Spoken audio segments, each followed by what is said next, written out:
Okay, so I'm gonna try to explain star trails again on the flat Earth, because people want to say things like, well, why do we see different constellations in the south and the north if there's only a northern star field?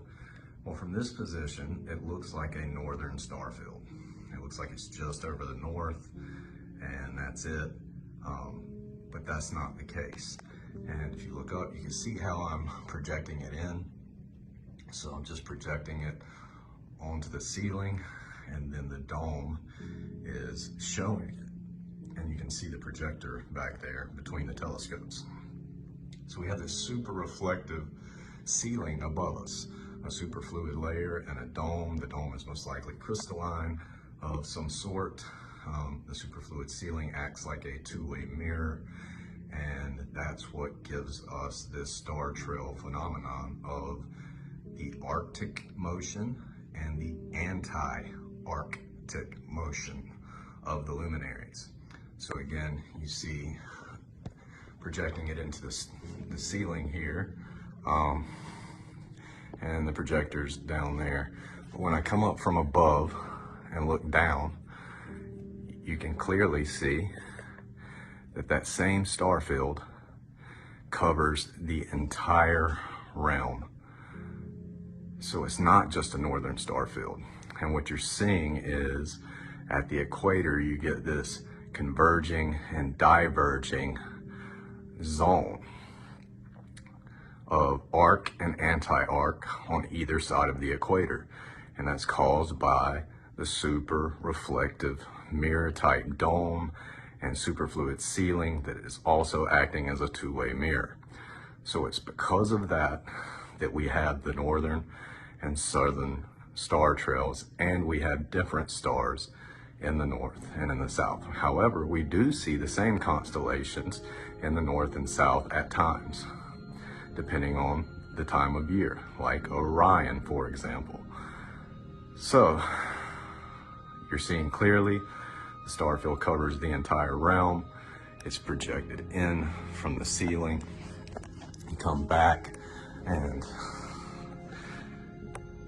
you look at it from here, zoom back in, and you see it looks like a single star field.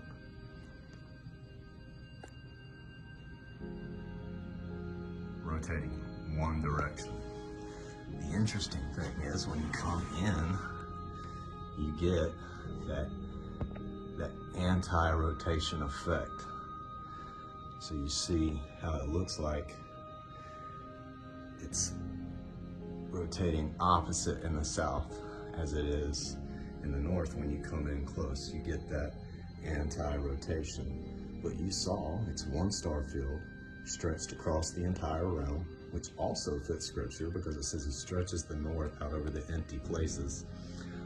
And then the super reflective mirror dome and mirror sky is also in scripture, where he talks about how it's like a cast metal mirror or a bronze mirror that reflects heat or a molten looking glass.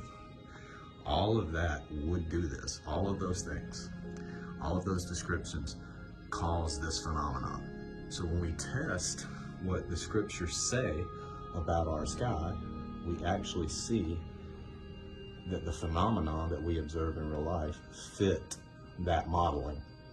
You can say it doesn't, but I'm showing you that it does.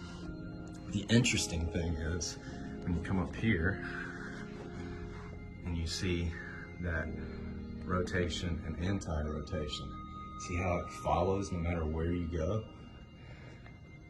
That's following is the southern part of the sky. So it is an apparent thing caused by the super reflective sky, the mirror sky. The same thing goes for the 24-hour sun. So you can clearly see, looks like one star field rotating in the dome. It's actually pretty simple. It's not that complicated, not that difficult, but it is what's causing the phenomenon. And if you're far enough south at the right time of year, you're gonna see the sun and even the moon at certain times for 24 hours. It's just the way the dome manipulates the light.